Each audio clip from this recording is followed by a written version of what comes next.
Good morning. It's my pleasure to welcome everyone to the Heritage Foundation, to our Douglas and Sarah Allison Auditorium. We will be beginning very briefly.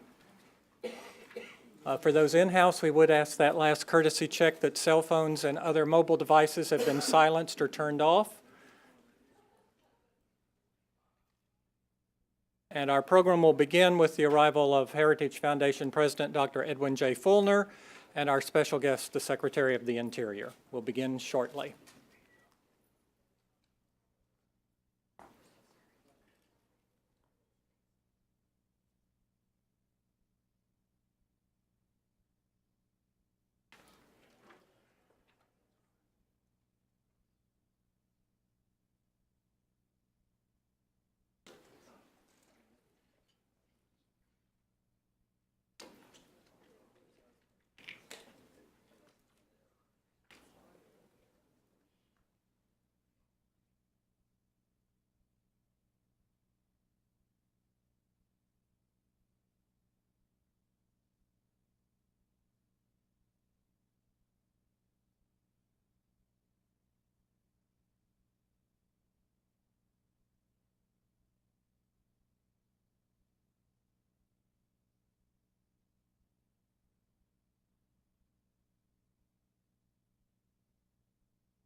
Good morning, ladies and gentlemen.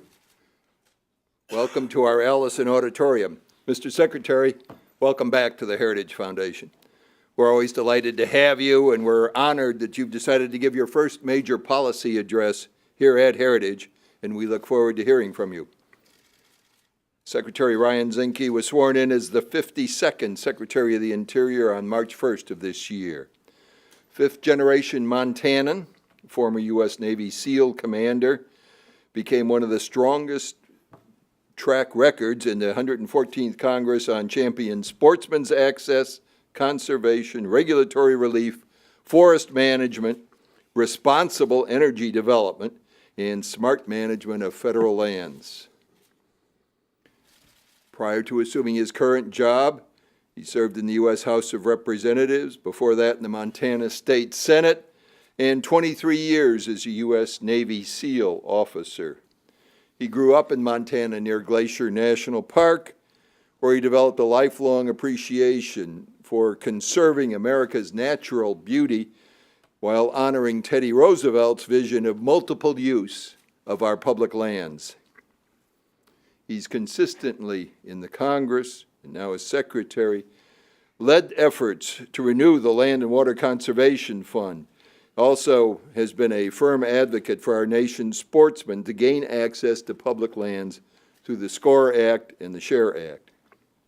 He's been involved in a host of other activities, which I'm sure he will share with us. But going back a little further, 1985, he was commissioned as an officer in the United States Navy, earned his trident as a Navy SEAL, where he served with distinction until he retired in 2008.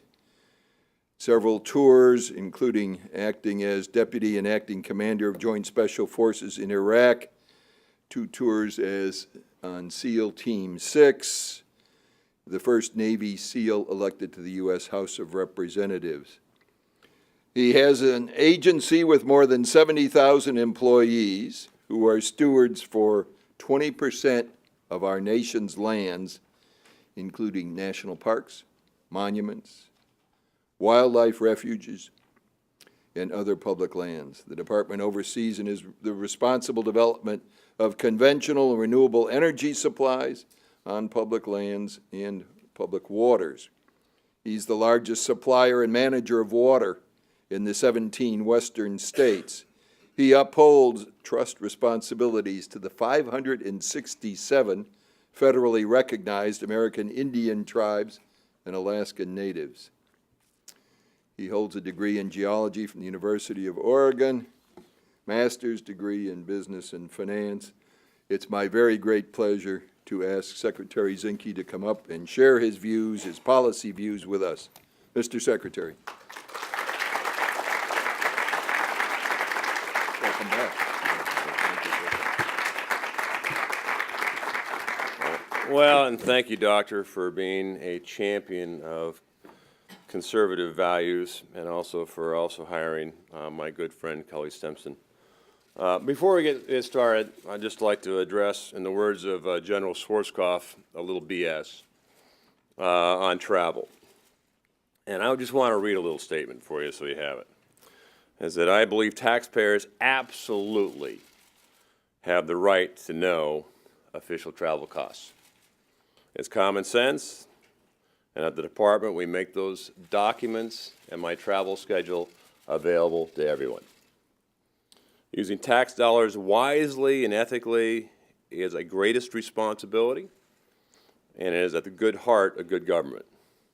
And there are times, however, we have to utilize charter services because we often travel in areas and under circumstances that we don't have other flight options. I fly coach. Since being sworn in, I've used a charter on 3 occasions. The first occasion was being invited on a bipartisan congressional delegation by the Senate Energy and Natural Resources Committee and the Arctic Circle. As you know, the Alaskan Senator Lisa Murkowski is the chair, and I find her company and her invitation to be consistent with the Department of Energy's or Department of Interior's policies. Number two, flying late at night to the great state of Montana on invitation. I make our invitation to meet the great governor of the great state of Montana and to speak at the Western Governors Association the next morning. Number three, and traveling to and between the islands of the United States Virgin Islands. As you are aware, Interior has the federal oversight of the territories from the Virgin Islands to Palau, and the Virgin Islands are part of that. And I was invited and accepted the invitation to be part of their 100th anniversary of the transition of power between the Danes and America. And I was privileged to attend those ceremonies with Governor Mapp and the Prime Minister of Denmark. I also took military air with the Secretary Perdue. So he and I could go out and meet with the wildfireland crews in Montana as the fires happen year after year. I might remind you, we also lost a firefighter fighting those fires. I also fly military air with the President and the Vice President when asked by invitation. I intend to continue flying in the benefit and on official duties.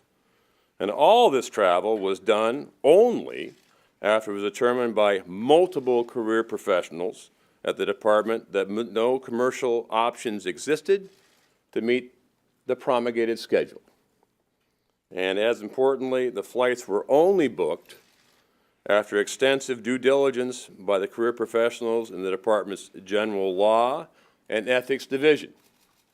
Every time I travel, I submit the travel plan to the Ethics Department that evaluates it line by line to make sure that I am above the law and I follow the law.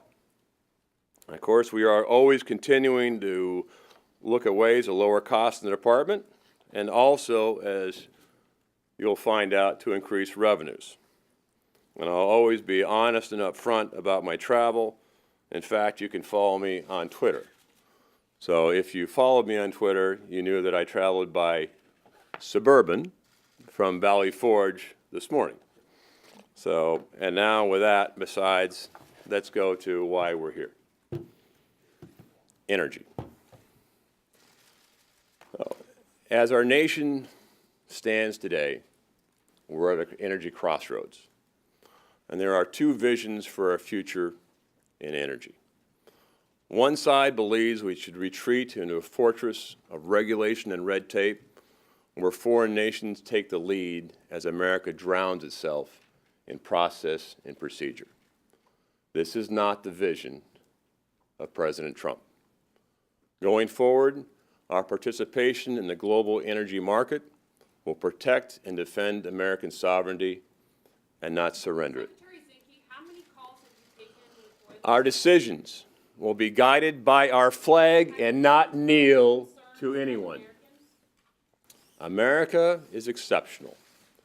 This administration, the President, believe in American energy dominance. And energy dominance is different than energy independence.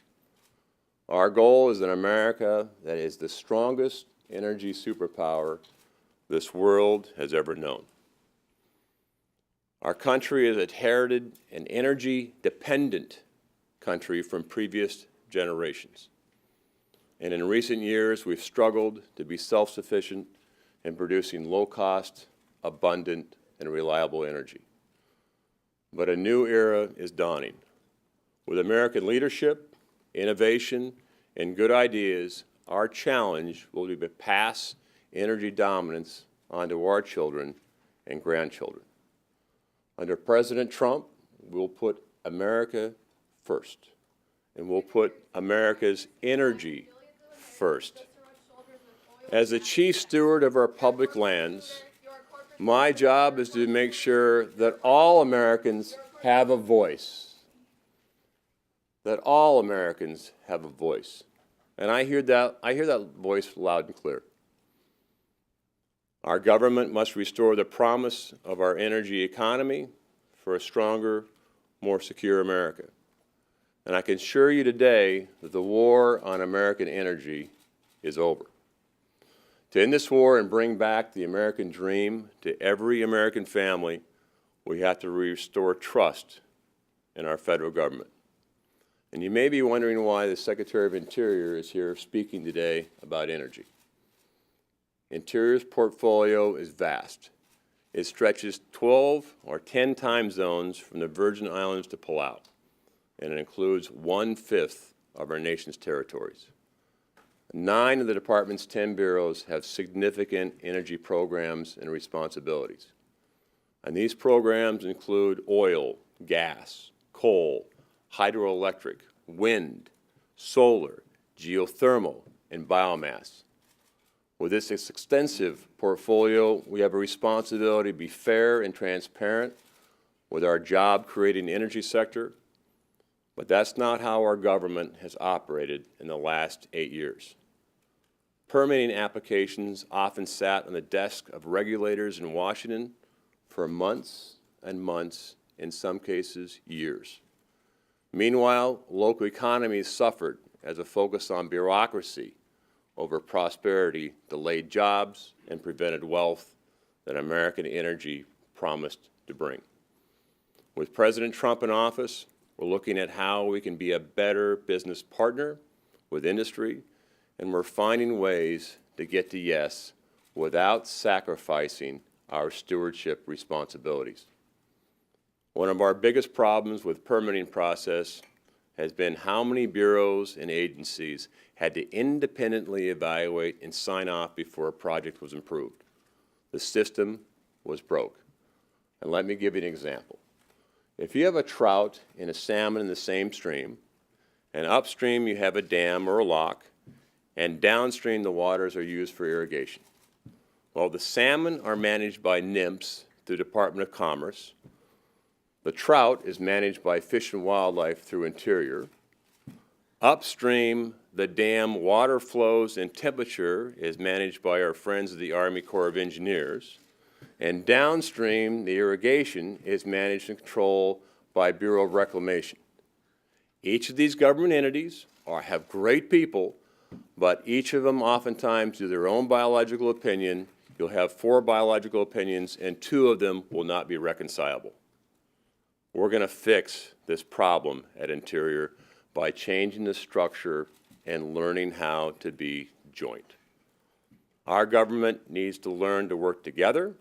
The bureaus within Interior and our brothers and sisters in the other agencies need to learn to work together, to be responsive to the people who we serve, and that's America. And this is how we fight fires out in the West. And this is how the military operates, so it's nothing new. It's a straightforward, and this is how we're going to get to yes. With our joint model, we can actually show that government can work together, and we can also incorporate state and tribal interests at the beginning of the process to improve collaboration, consultation, and coordination. I've long believed that our government makes too many top-down decisions without giving the people on the ground in local communities a greater voice. That stops with this administration. We're streamlining the process to make sure it's fair and consistent and not arbitrary, while protecting the safety of our American workers, protecting our public lands, and making sure we protect the values that have made America great. The Trump administration will not streamline at the expense of security. We will not streamline at the expense of the environment. We will not streamline at the expense of safety. We will streamline at the expense of getting the job done as America expects us to do. We're committed to better cooperation and partnership with industry to expand responsible development while holding our industry partners absolutely accountable to strict safety and environmental standards. We'll welcome innovation rather than creating regulation that prevents it. Regulation should be grounded on science and careful analysis and not agenda and ideology. And that's why this administration is reducing punitive regulations that have stagnated our economy, and we are cutting the annual regulatory agenda by over 50%. This is a national imperative. So why is energy important in the first place? Really, with me, it's three reasons. First is the environment. As many of you know, I'm a great admirer of Teddy Roosevelt. I think he had it right. I don't believe our public lands should be sold or transferred. I do believe our public lands are for the benefit and enjoyment of the people. And it's better to produce energy here under reasonable regulations than watch it gets produced overseas with none. As a Navy SEAL, I've been to a lot of countries in my life. And if you want to watch how energy is produced without regulation and the consequences that have, I invite you to take a tour with me to the Middle East and Africa. I can assure you, America leads the world in innovation, the regulation to make sure our energy is done right, period. And we're the model for the world. The second is national security. America's strength relies on American energy. And I don't want to see us ever be held hostage to a foreign country to heat our homes and to power this nation. On a personal note, I don't want to ever see your children have to fight overseas for a commodity we have here. I've been to battle. And I never want your children to see what I've seen. And if we can produce energy here, with responsibility, that is a better course. And frankly, as a former military officer, I'm concerned. I'm concerned about Iran. I'm concerned about their development of ballistic missiles and nuclear capability. And Iran is a grave threat. And it is better to have options to address Iran economically and not just militarily. And that economic leverage of being able to supplant every drop of crude that Iran produces is a leverage. And energy dominance is part of that. And finally, American prosperity. Jobs matter. And there's a social cost of not having a job.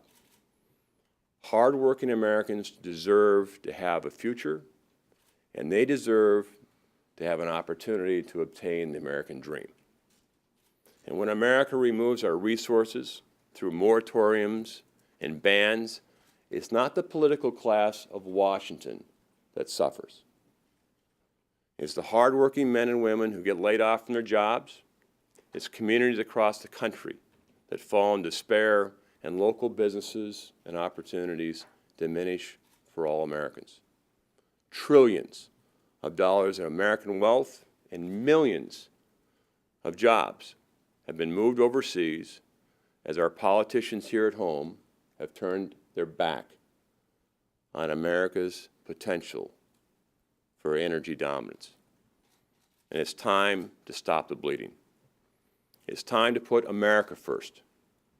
And under President Trump, American energy, mined and produced by American hands, will make America great again. American energy dominance will require an all-the-above energy strategy.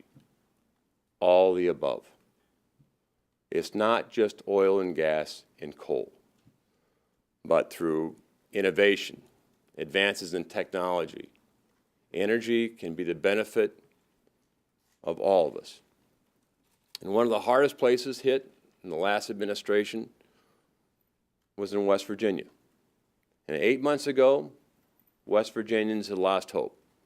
Mines were closing, jobs were being ripped away. But under this administration, West Virginia is roaring back. We recently celebrated the opening of the Berwind mine, which brought back economic security and hope. In fact, in the first quarter of 2017, West Virginia was second in the nation in GDP. Out west, local communities like in my home state of Montana, it's a sear hurt. And I come from a railroad and timber town. And if you want to see small towns get stripped, no jobs, the elderly, kids can't come home, it affects a lot of small communities. But I can tell you the administration's war on coal and mining and timber and the ability for a local community to have opportunity and to use our public lands for wealth, but responsibly, that's over. One of my first actions as Secretary of Interior to reverse the ban on coal leasing on our public lands.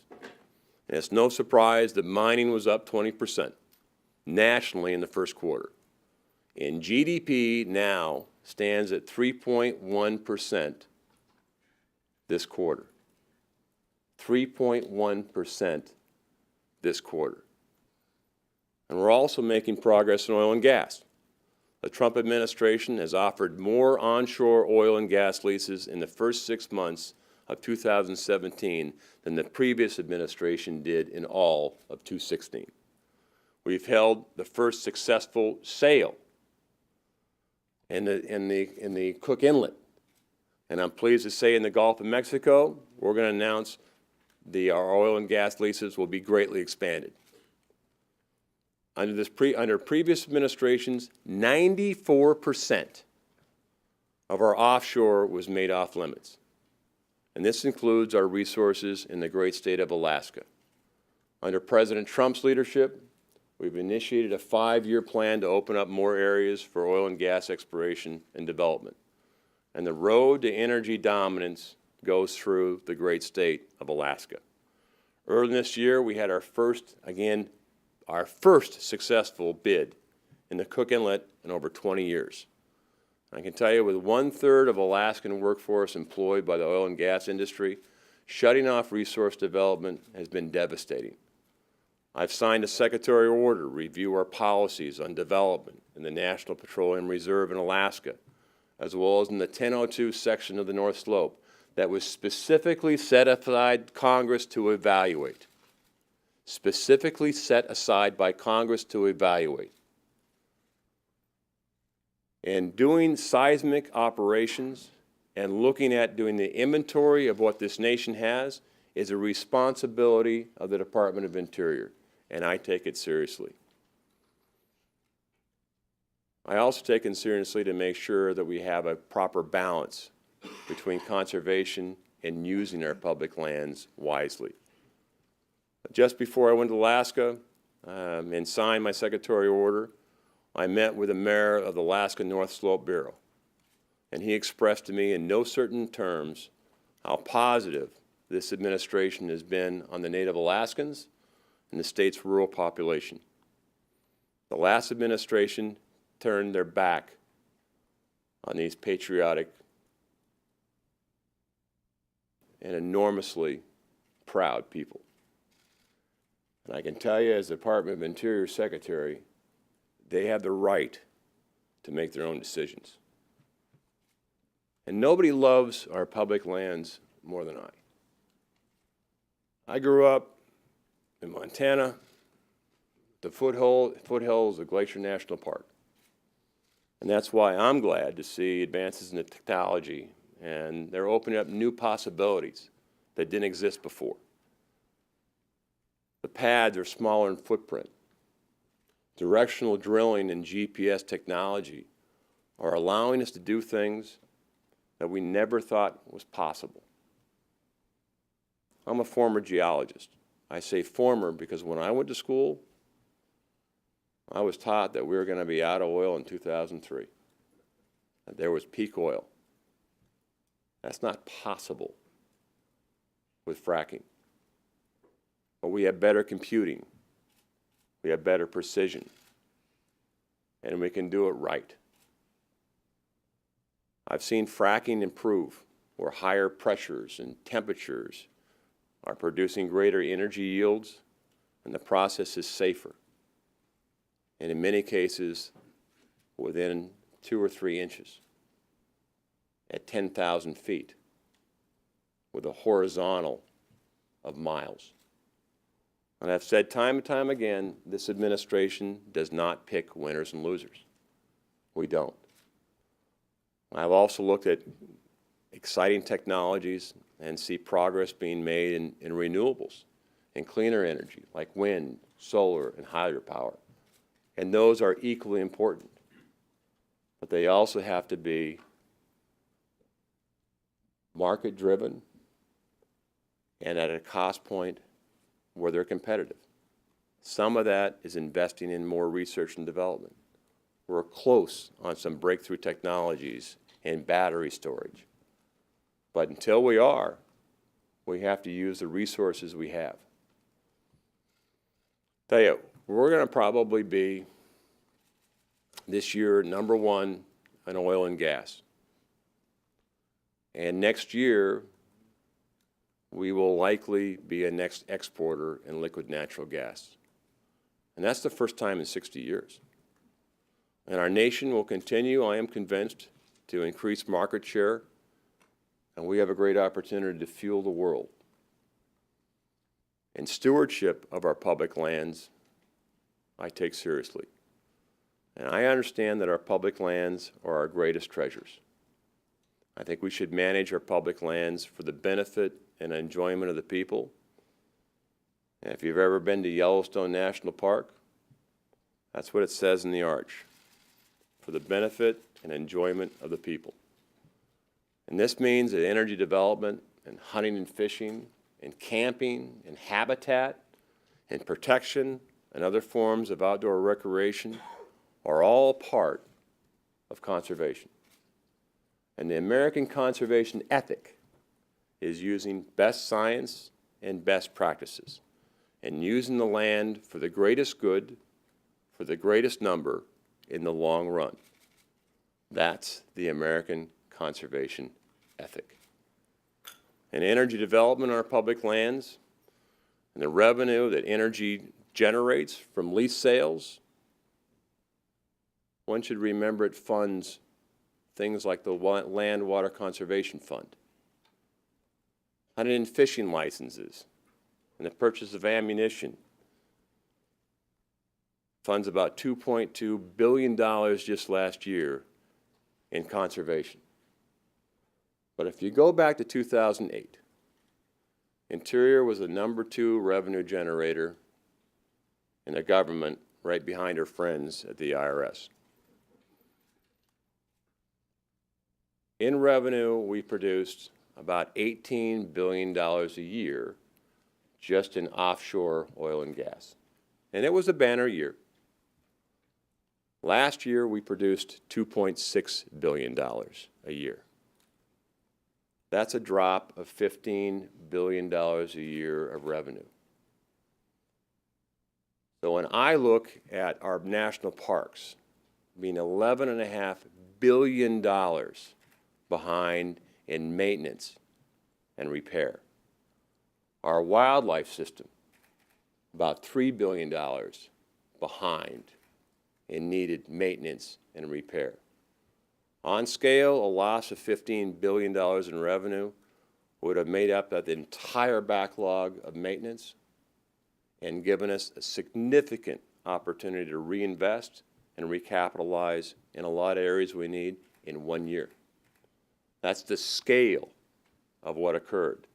And that's the consequence of putting 94% of our offshore holdings off limits and even making the National Petroleum Reserve unavailable for exploration and development. And I think a renewed focus on working together with industry can and should benefit our parks and our public lands as we address how, as a nation, to fund our parks. And as a military officer, I always thought our government has two principal responsibilities.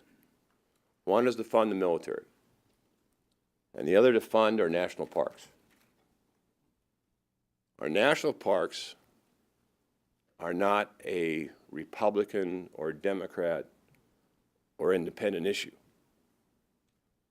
They're a national and American issue, and they're worthy of our support as Americans. So our solemn obligation, my solemn obligation as Secretary of Interior, is to take better care of those treasures and to maintain them as a great nation should. So the American comeback story, I think, has waited too long to be written. And with President Trump in office, our country is winning again. And energy, quite frankly, is driving the bus. I think we'll stand shoulder to shoulder as a united American people, and we should be proud that our country was given the resources and energy we have, and we should be proud that our energy industry is innovative as they are.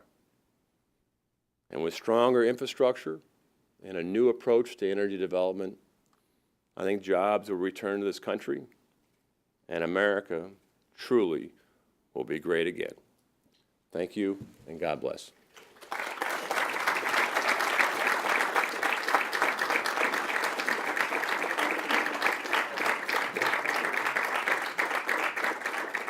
Thank you, Mr. Secretary. We will, of course, post today's program on the Heritage webpage for everyone's future reference. We are adjourned.